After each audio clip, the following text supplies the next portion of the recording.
Welcome back to another video. This is Nilofer Nile and this is video number 8 from the chapter Principles of Inheritance and Variation.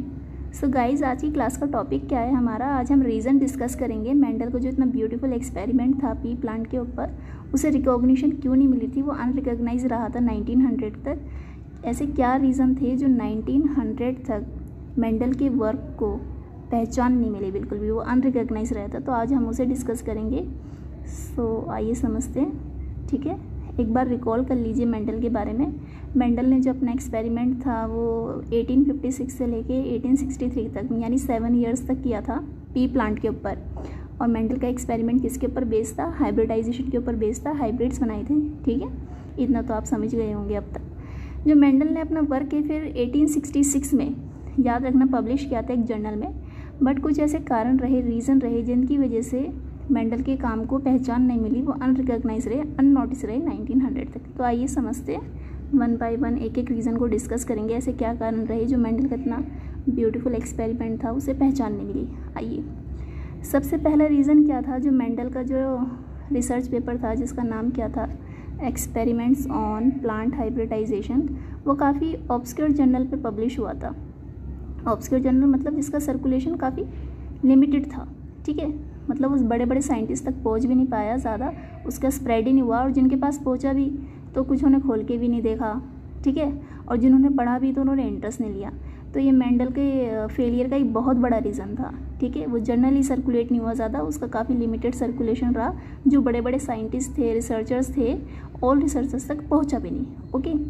Second reason क्या था? जो Mendel ने बोला था कि 2 contrasting factor है जो एक ट्रेट को कंट्रोल कर रहे हैं, जैसे कि capital T small T height का ट्रेट को कंट्रोल कर रहे हैं, जिसने मेंडल ने फैक्टर्स बोला था, ठीक है। आज के टाइम में तो हम जानते हैं ये जीन्स है, बट उस टाइम पे ये डिस्कवर ही नहीं हुए थे, ठीक है, किसी को पता ही नहीं था।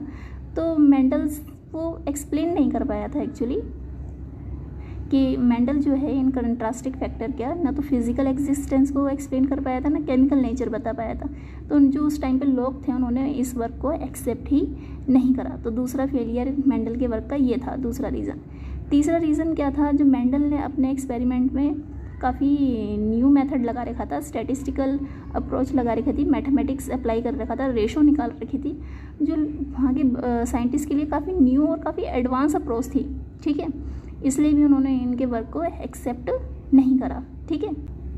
फोर्थ रीज़न क्या था? मेंडल बिल्कुल भी एग्रेसिव नहीं थे, लेक ऑफ एग्रेसिवनेस थी उनकी पर्सनैलिटी पे। तो डार्विन थे उस टाइम पे, वो काफ़ी फेमस थे, उनकी थ्योरी ऑफ इवोल्यूशन चल रही थी, फेमस थी काफ़ी उस टाइम पे। तो मेंडल के वर्क को किसी ने नोटिस नहीं करा, मतलब Mendel he didn't make any effort to promote himself, उन्होंने अपने आप को प्रमोट ही नहीं करा। इसी वजह से मेंडल का जो लॉस थे हेरिडिटी के, वो अनरिकॉग्नाइज रहे 1900 तक।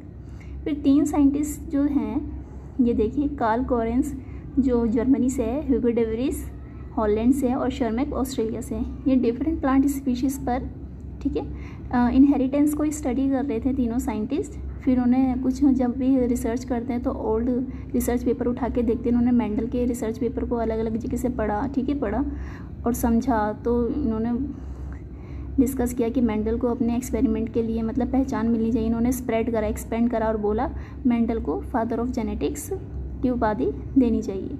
अगर आपसे पूछे कि मेंडल के रीडिस्कवरर कौन थे 3, तो आपको उन तीनों के नाम याद होने चाहिए, Carl Correns, Hugo de Vries and Tschermak. ये 3 साइंटिस्ट थे जिन्होंने मेंडल के वर्क को फैलाया पूरी दुनिया में और बताया कि उनकी रिसर्च ये थी, ठीक है। तब उनके काम को पहचान मिली, सराहना मिली उनके मरने के बाद, ठीक है। सो that's all about today class. आज की क्लास में हमने डिस्कस करें कौन कौन से रीज़न थे जिसकी वजह से मेंडल को उनके वर्क के लिए पहचान नहीं मिली, और कौन 3 साइंटिस्ट थे जिन्होंने बताया मेंडल के वर्क के बारे में। So that's all about today class. Thank you for watching and please don't forget to subscribe my channel to get more videos.